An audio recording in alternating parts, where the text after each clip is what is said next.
Houthi ini udah terlibat nih. Udah terlibat ya. Dia udah masuk di situ. Masuk. Kemudian Tiongkok, kalau saya lihat secara diam-diam dia melakukan satu operasi dan juga dia mendukung teknologi dari Iran.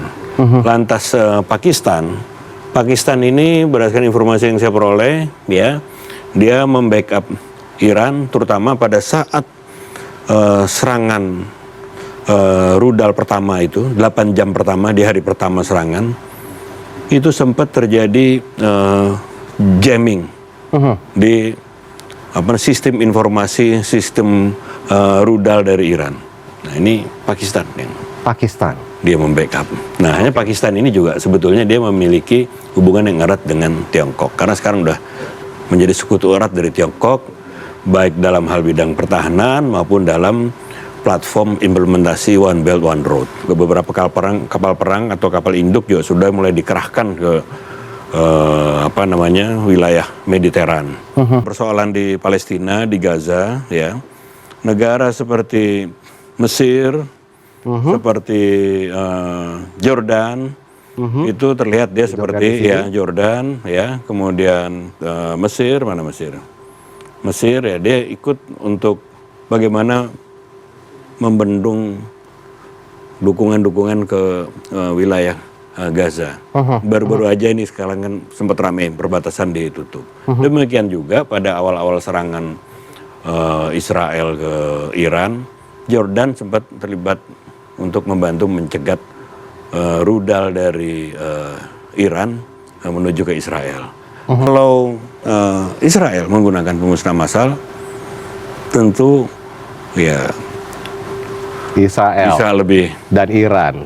Bukan bisa lebih cepat ya, bisa lebih terjadi yang namanya spill over dari konflik. Jadi kita bukan lihat dari cepat atau lambatnya. Ini akan menjadi spill over atau tidak. Ya. Dari semua senjata ini hampir saya yakin semua penduduk di dunia ini tidak memperkirakan gitu loh bahwa Iran ini memiliki persenjataan yang demikian canggih ya. Betul. Bisa menembus Iron Dome. Dan kemudian juga bisa memiliki daya ledak yang cukup besar. Iya. Kalau umumnya sistem rudal itu ada 3 hal. Ya. Pertama kecepatan, speed. Kemudian tingkat presisi. Kemudian circular error precision. Jadi sejauh mana errornya dari lingkar errornya sejauh mana. Nah ini rudal ini cuman ya udah sangat canggih sekali. Paling untuk Fatah ini tingkat errornya hanya 5-10 km aja paling jauh. Iya. Kalau bicara dan ditambah lagi dia memiliki teknologi stealth. Oke. Kalau sebelumnya 3 hal itu aja, presisi, kecepatan, dan kemudian jangkauan. Tapi sekarang udah ditambah dengan teknologi stealth, gitu loh. Gitu. Jadi sebetulnya bisa juga. Nah hanya persoalannya beberapa kali drone ini berhasil diintercept juga oleh Iran ya. Itu suatu perkembangan teknologi yang mungkin tidak diantisipasi oleh pihak Israel. Iya. Yang tengah dikembangkan oleh Pakistan dan Cina. Apakah Pakistan dan Cina ini memberikan kontribusi juga atau tidak saya nggak tahu. Itu yang dinamakan tactical data link.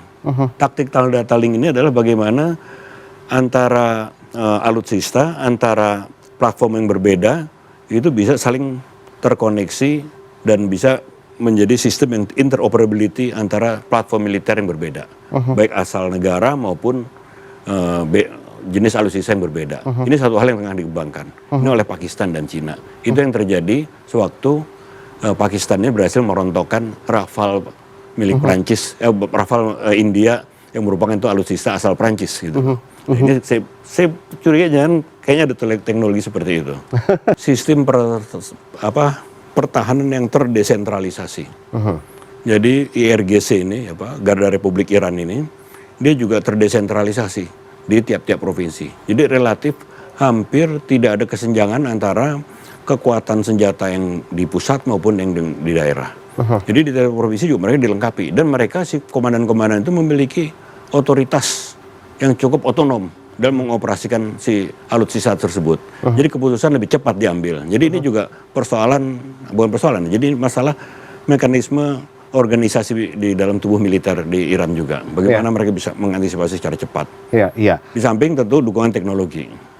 Tinggal hanya apakah hulu ledak ini akan dimuat hulu ledak yang penghancur massal atau tidak, seperti mikronuklir, akan dimasukkan mikronuklir atau tidak di hulu ledak itu. Kalau itu hulu ledak nuklir berarti tidak ada kecil kemungkinan terjadi perang darat. Kalau kemudian dipaksakan terjadinya perang darat, tentu itu inisiatif akan diambil oleh Israel, bukan Iran yang melakukan penyerangan. Iya. Israel tentu tidak akan mampu bergerak tanpa dukungan dari Amerika Serikat dan Inggris dalam menggelar. Iran ini memiliki banyak proksi non-state actor. Ada kelompok Houthi. Di Irak juga ada kelompok Syiah yang sangat patuh kepada mulahnya di Iran. Kemudian juga arus perdagangan juga akan kita terganggu. Jadi ada dua perang, satu di Ukraina itu pasokan makanan gandum itu mempengaruhi, karena Indonesia itu juga pengimpor gandum juga. Betul. Gitu loh, antara lain dari Ukraina.